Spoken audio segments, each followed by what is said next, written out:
confusion and delay. Rebecca is the newest engine on Sir Topham Hatt's railway. She's a large yellow tender engine with experimental streamlining. She's a hard worker, but she sometimes worries about her own abilities. But no matter what, she always pulls through and runs her trains to time. Well, she tries her best anyway, which isn't always enough, as she unfortunately found out on her second day. It was the end of a long day for Henry. Since Gordon and James were still in the works, Henry had to do his own work as well as James's. He was exhausted. "Best get some sleep, Henry," teased Duck. "The Kipper won't pull itself in the morning." "Well, I wish it would. It's not like I can find anyone else to. Unless... Rebecca, would you like to take it for me?" "Well, what's the matter, Henry?" interrupted Duck. "Afraid you'll roll into the ocean again?" "I'd much rather roll into the sea than have my banker engine destroy one of the vans," Henry retorted, leaving Duck in silence. "Anyway, Henry, I don't much like fish." "No one does, but the work must get done and I'm far too tired. Besides, there's nothing like watching that sunrise as you run down the main line in the morning." "Ooh, that does sound nice," gasped Rebecca. "All right, I'll do it." "Terrific." "You see, Duck, all it takes is a little manipulation," whispered Henry, smirking at Duck. "I swear, Henry, this is going to come back and bite you on the tail lamp," Duck muttered darkly. The next morning, Rebecca was up before dawn. She rolled sleepily out of the shed and headed down to the harbor. Rebecca was ready at 5 o'clock, but she was getting nervous. She was used to pulling passengers, not goods trains. "Oh, I do hope everything goes well," she said to herself. "I don't want to let Henry down." Soon, the guard showed his green lamp and Rebecca was off. "Oh, this is lovely," puffed Rebecca happily as she went by the station. Clouds of steam poured from her funnel as Rebecca puffed on. The sun was just beginning to rise over the viaduct. Rebecca was really enjoying herself. As she approached the junction, she saw a red signal. As her driver prepared to stop, it dropped and turned green. "All clear," she called. "Away we go." What they didn't know was that the signalman had been expecting Henry. He hadn't known about Rebecca and set the switch to send her onto the branch line to avoid an accident when Henry arrived. Since Rebecca and her crew were still new to the railway and it was still a bit dark, they had no idea they had been switched off the main line. Rebecca continued down Edward's branch line thinking everything was going fine. Until... "What happened to the sunrise?" she called to her crew, puzzled.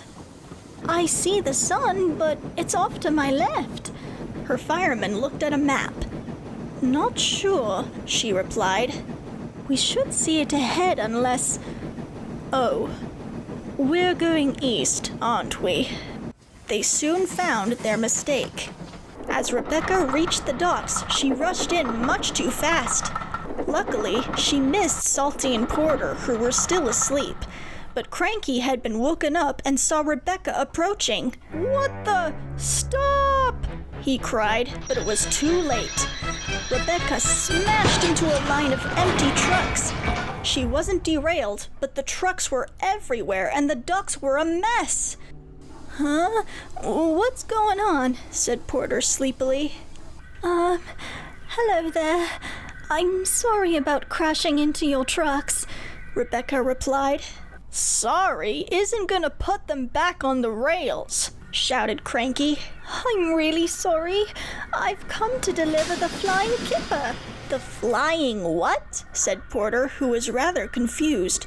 "This is the yard at Vicarstown, isn't it?" asked Rebecca.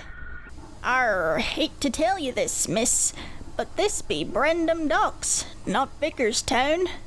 Vickerstown is very far from here, added Porter. It's down the main line.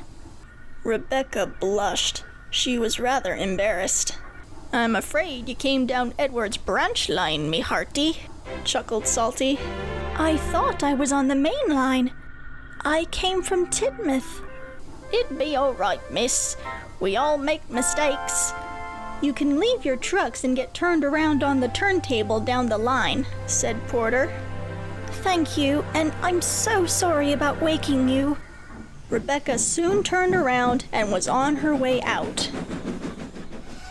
Oh dear, I hope I can make up for lost time. Now please leave us alone so we can get some more sleep, grumbled Cranky. Some of us have work to do soon, you know. It took some time, but Rebecca found her way back to the main line. Unfortunately, she had to wait at a red signal as Murdoch came through with an early morning coal delivery. Oh, bother that signal, Rebecca groaned. We'll never make up time now. Sir Topham Hatt will be very cross with me. I hope he doesn't send me away. Nonsense, called the driver. None of this was your fault. Now come on, we've still got a long way to go. Let's get going.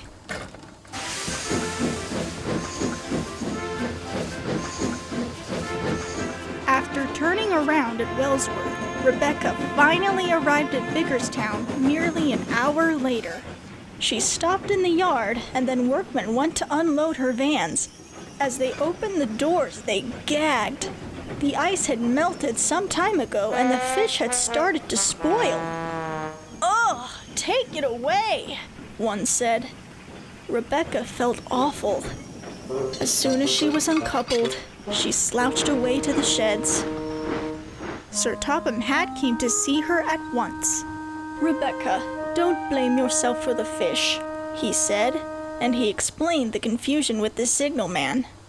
Oh, thank you, sir, said Rebecca, but I still feel awful that this happened. Never you mind this time, Sir Topham Hatt said. The one who's really to blame is you, Henry. Me, sir?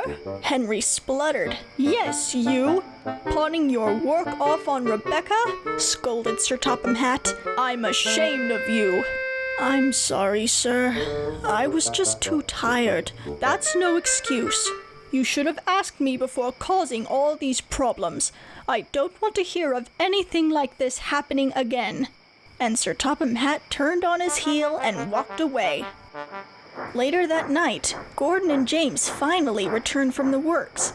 They were still cross with Rebecca, even more so when Henry told them what happened that day. Someone has to put an end to this nonsense, said Gordon. Exactly, agreed James. And you know what else? Began Henry. Either I'm seeing things, or I saw her shunt her own coaches before taking the afternoon express. Preposterous!